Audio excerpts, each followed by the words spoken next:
포켓몬 카드, 원피스 카드로 돈을 번다고? 종이 카드 한 장이 어떻게 돈이 된다는 걸까요?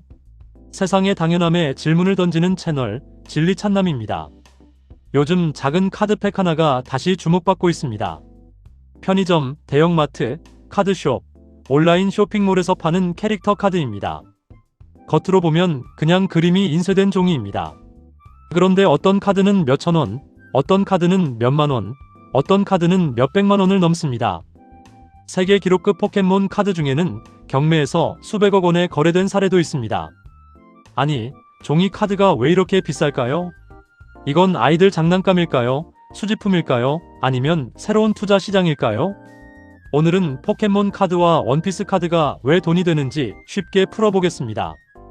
이건 사실 옛날 우표 수집, 야구 카드, 골동품 시장과 닮아 있습니다. 물건 자체보다 중요한 건 희소성, 상태, 인기, 그리고 사람들이 갖고 싶어하는 마음입니다. 먼저 포켓몬 카드를 보겠습니다. 피카츄는 그냥 노란 캐릭터가 아닙니다. 누군가에게는 어린 시절 게임기와 만화에서 만난 추억의 상징입니다. 리자몽 같은 캐릭터도 마찬가지입니다. 어릴 때 갖고 싶었던 강한 포켓몬, 멋진 포켓몬의 대표 이미지입니다. 원피스 카드도 비슷합니다. 루피, 조로, 샹크스 같은 캐릭터는 20년 넘게 이어진 만화 속 인물입니다. 단순한 그림이 아니라 오랫동안 쌓인 이야기와 감정이 붙어 있습니다. 그래서 사람들은 카드를 살 때 종이만 사는 게 아닙니다. 추억을 사고, 캐릭터를 사고, 그 세계관에 대한 애정을 사는 겁니다. 돈이 되는 카드는 그냥 예쁜 카드가 아닙니다. 사람들이 계속 갖고 싶어하는 카드입니다. 두 번째 원리는 희소성입니다. 많이 찍힌 카드는 아무리 예뻐도 크게 비싸지기 어렵습니다. 하지만 적게 나온 카드, 다시 구하기 어려운 카드, 특정 행사에서만 나온 카드는 이야기가 달라집니다. 옛날 우표도 아무 우표나 비싼 게 아닙니다.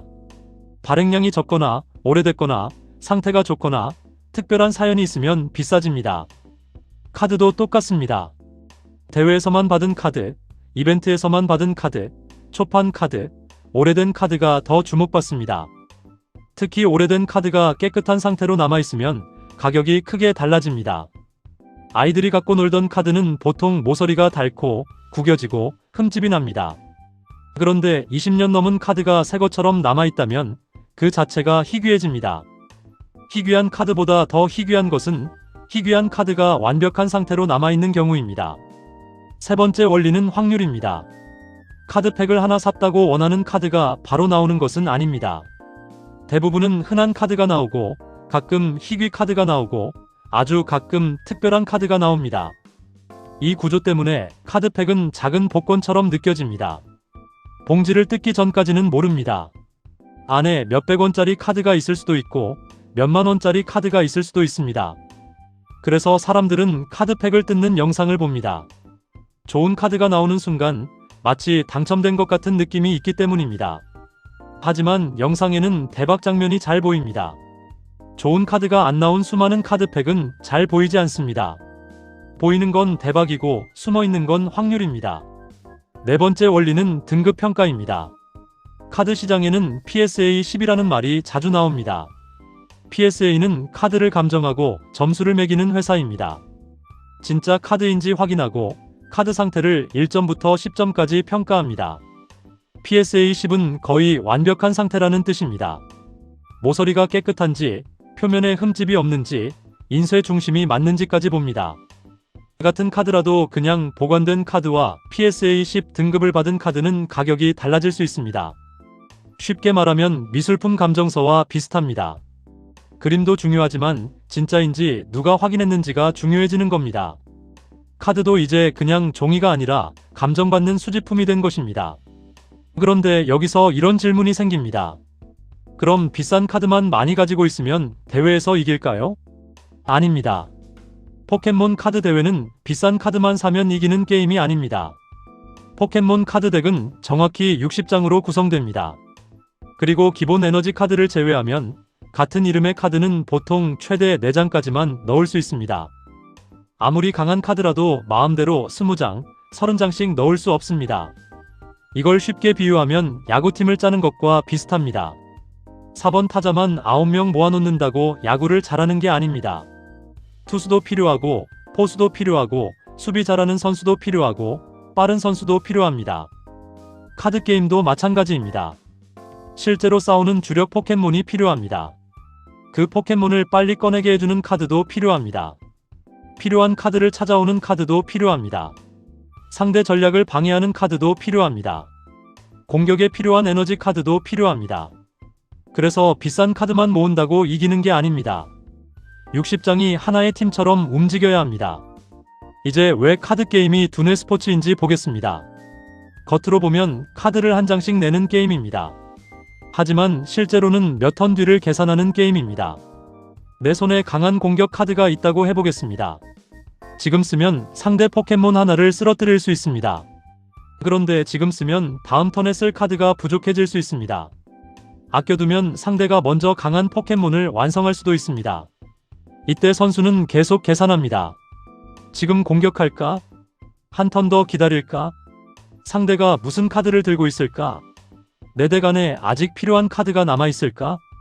바둑이 돌 하나 놓는 게임처럼 보이지만 실제로는 몇 수 뒤를 보는 게임이듯이 포켓몬 카드도 카드 한 장 내는 게임처럼 보이지만 몇 턴 뒤를 보는 게임입니다. 여기서 우승덱이라는 말이 나옵니다. 우승덱은 대회에서 우승한 선수가 사용한 60장 카드 구성입니다. 어떤 대회에서 특정 포켓몬 중심덱이 우승했다고 해보겠습니다. 그러면 다른 선수들이 생각합니다. 아, 지금은 저 덱이 강하구나. 나도 다음 대회에 나가려면 저 카드들이 필요하겠구나. 그러면 그 덱에 들어간 핵심 카드의 수요가 올라갑니다. 수요가 올라가면 카드 가격도 움직일 수 있습니다. 카드 가격은 캐릭터 인기만으로 움직이는 게 아니라 대회 결과로도 움직입니다. 그럼 다 같은 우승덱을 쓰면 무슨 재미가 있을까요? 실제로 강한 덱은 많은 사람이 따랐습니다. 그래도 대회가 되는 이유가 있습니다. 같은 덱이어도 손에 들어오는 카드 순서가 매번 다릅니다. 같은 상황에서도 어떤 사람은 공격하고 어떤 사람은 준비하고 어떤 사람은 상대를 방해합니다. 또 핵심 카드는 비슷해도 나머지 몇 장을 어떻게 바꾸느냐에 따라 전략이 달라집니다. 그리고 카드게임에는 서로 물고 물리는 관계가 있습니다. 어떤 덱은 빠른 공격 덱에 강하지만 오래 버티는 덱에는 약할 수 있습니다. 또 어떤 덱은 오래 버티는 덱에는 강하지만 초반부터 몰아치는 덱에는 약할 수 있습니다. 쉽게 말하면 가위바위보와 비슷합니다. 가위가 보를 이기고 보가 바위를 이기고 바위가 가위를 이기듯이 강한 덱 하나가 모든 덱을 다 이기는 구조가 아닙니다. 그래서 선수들은 이번 대회에 어떤 덱이 많이 나올까를 예측합니다. 모두가 가위를 낼 것 같으면 나는 바위를 준비합니다. 그런데 모두가 바위를 준비할 것 같으면 누군가는 볼을 들고 나옵니다. 이 흐름이 카드게임의 전략입니다. 이제 대회 세계를 보겠습니다. 카드게임은 혼자 모으는 취미로 끝나지 않습니다. 동네 카드숍 대회가 있고 지역 대회가 있고 국제대회도 있습니다. 포켓몬 카드게임에는 리저널 챔피언십, 스페셜 챔피언십, 인터내셔널 챔피언십이 있습니다. 마지막에는 월드 챔피언십도 있습니다. 작은 대회는 비교적 쉽게 참가할 수 있지만 큰 공식 대회는 등록, 나이 부문, 합법 카드, 덱리스트 제출 같은 조건이 붙습니다. 아무 카드나 들고 나갈 수 있는 것도 아닙니다. 시즌마다 사용할 수 있는 카드 범위가 정해집니다. 이걸 포맷이라고 합니다. 친구들끼리 동네 풋살을 할 때는 운동화만 신고 나가도 됩니다. 하지만 프로리그는 선수 등록도 있고 경기 규칙도 있고 심판도 있고 출전 명단도 있습니다. 포켓몬 카드 대회도 마찬가지입니다. 작은 매장 대회는 쉽게 즐길 수 있지만 큰 공식 대회로 가면 등록, 합법 카드, 덱리스트 같은 규칙이 붙습니다. 실제로 포켓몬 카드 대회에는 상금도 있습니다. 2026년 기준 포켓몬 인터내셔널 챔피언십의 TCG 마스터 부문 1위 상금은 25,000달러로 공개되어 있습니다. 리저널 챔피언십과 스페셜 챔피언십의 TCG 마스터 부문 1위 상금도 10,000달러 수준으로 공개되어 있습니다. 우리 돈으로 보면 적지 않은 금액입니다. 물론 이것은 상위권 선수들의 이야기입니다. 대부분의 사람에게는 상금보다 카드 구입비, 여행비, 참가비, 시간 비용이 더 큽니다. 원피스 카드 게임도 비슷한 대회 구조가 있습니다. 매장 대회가 있고 플래그십 배틀 같은 이벤트가 있고 챔피언십 구조도 있습니다. 원피스답게 우승자를 카드게임 해적왕처럼 표현하기도 합니다. 이 말 하나에도 팬덤의 재미가 들어있습니다. 대회가 중요한 이유는 상금 때문만이 아닙니다. 대회는 카드 가격을 움직이는 엔진입니다. 대회가 열리면 사람들이 덱을 맞춥니다. 덱을 맞추려면 필요한 카드를 삽니다. 우승덱이 공개되면 사람들이 그 덱을 따라 만듭니다. 그러면 특정 카드의 수요가 올라갑니다. 반대로 새 카드가 나오거나 금지 카드가 생기거나 유행 전략이 바뀌면 가격이 내려갈 수도 있습니다. 카드 시장은 새 카드, 새 전략, 대회 결과에 따라 계속 움직입니다. 이제 프로모 카드를 보겠습니다. 프로모 카드는 일반 카드팩에서 나오는 카드가 아니라 특정 행사나 대회에서 주는 특별 카드입니다. 대회에 참가하면 참가 카드가 나올 수 있고 상위권에 들면 더 특별한 카드를 받을 수도 있습니다. 돈을 주고 아무 팩이나 뜯는다고 나오는 카드가 아닙니다. 그 자리에 가야 하고 참가해야 하고 때로는 이겨야 합니다. 그래서 프로모 카드는 단순한 카드가 아니라 기록이 됩니다. 나는 이 대회에 참가했다. 나는 이 순위에 들었다. 그 증거가 카드로 남는 겁니다. 이제 인기 세트를 보겠습니다. 인기 세트는 그냥 새로 나왔다고 생기는 게 아닙니다. 인기 캐릭터가 들어있고 그림이 특별하고 희귀 카드가 매력적이고 게임에서 강한 카드가 들어있으면 사람들이 몰립니다. SNS에서 개봉 영상이 퍼지면 관심은 더 커집니다. 포켓몬 카드는 전 세계적으로 엄청나게 많이 생산됩니다. 그런데도 인기 세트는 품귀가 생길 수 있습니다. 왜 그럴까요? 운동화는 세상에 많습니다. 하지만 특정 브랜드의 한정판 운동화는 출시하자마자 사라집니다. 전체 운동화가 많은 것과 사람들이 원하는 한정판 운동화가 많은 것은 전혀 다른 이야기입니다.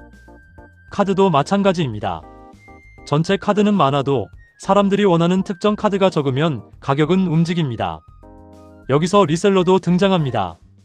인기 상품을 정가에 사서 더 비싸게 되파는 사람들입니다. 이들은 돈을 벌 수도 있지만 일반 팬들에게는 미움을 받기 쉽습니다. 원래 취미로 즐기려는 사람들이 정가에 사기 어려워지기 때문입니다.